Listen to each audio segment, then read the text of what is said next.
The main reason you clicked to watch this video was because my thumbnail was very attractive and compelling. Therefore, you can be rest assured that whatever tip, whatever advice I'll be giving to you in this video would be very helpful for you to also create a very nice and attractive thumbnail.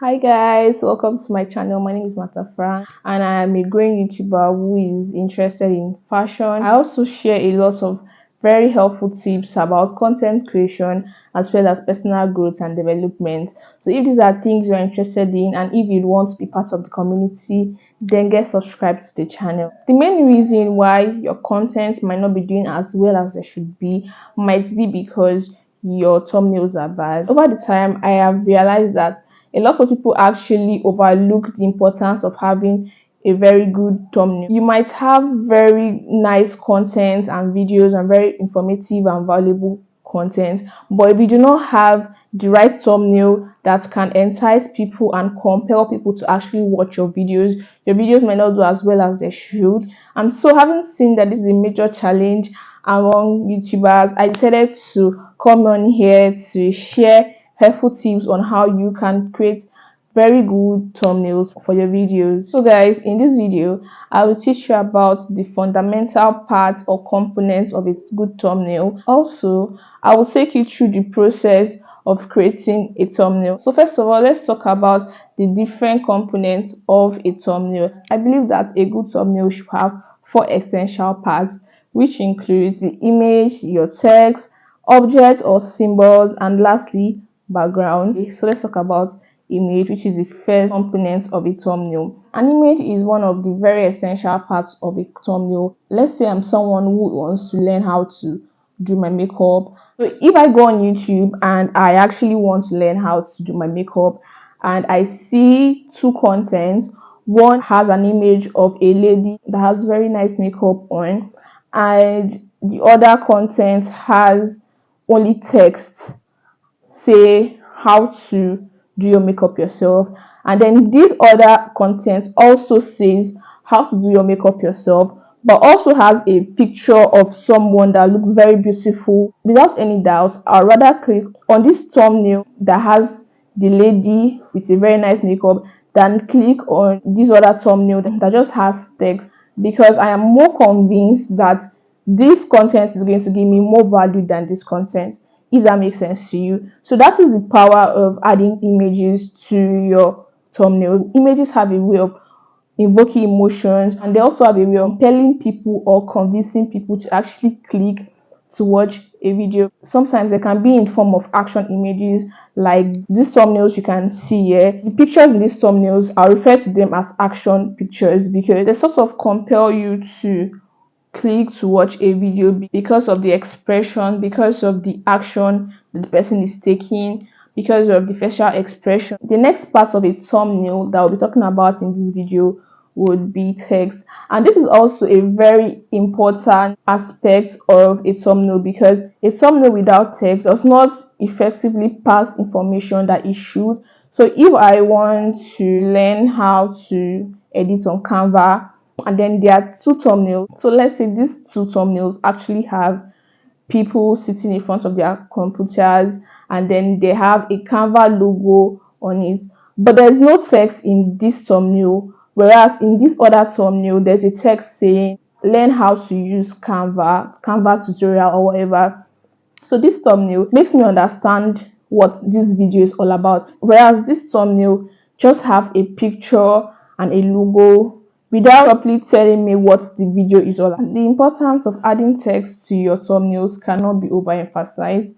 And when you're adding text to your thumbnails, there are several things to consider, which includes the color, the size, the font, and the placement. So these things also have a way of influencing your thumbnail. The font you would use for your thumbnail should be something that aligns with the content, same as the size of the text. So you want to ensure that your texts are very readable and straight to the point.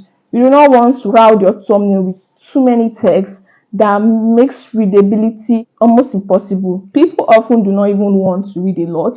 So I advise that you keep your text short and straight to the point. Also, your text color as well as the font you use matters because The text color, you want to make sure that the color helps the text to be very readable and to evoke the right emotion, because for what I know about colors, different colors invoke different emotions. Also, your placement, bad placement of text can also affect the readability of your text. So you want to make sure that you utilize empty spaces on your thumbnail when adding your text. You want to make sure that text and your image are not conflicting, such that people can actually notice your image and also notice your text without any of them trying to compete with each other. The next component of the thumbnail I'll be talking about in this video would be objects or symbols.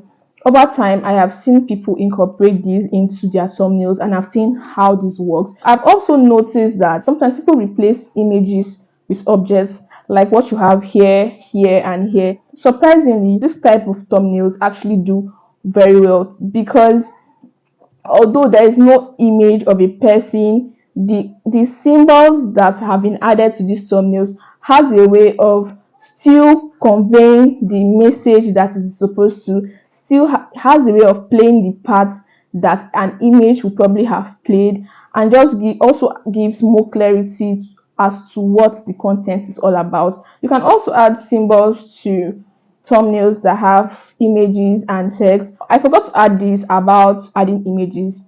Most times people want to know whom they are going to be getting value from. This helps to build trust. For example, if you come across one of my contents and you derive so much value from my content, and then you come across a thumbnail with my picture on it, you would be quite convinced to also want to watch that video, because you feel like you've seen this face before, and this person gave you value. This you sort of build this feeling of trust and loyalty. All these components play a vital role in the appearance of your thumbnail. And so if you choose to neglect or not pay attention to one component, it might affect the overall appearance of your thumbnail. I'll be moving on to talk about the processes involved in creating a thumbnail. So the first thing involved in creating a thumbnail would be finding a reference thumbnail that you want to work with. So this is something that I always advise people. This is something that I always advise people to do. Always ensure that you have a reference thumbnail you are working with.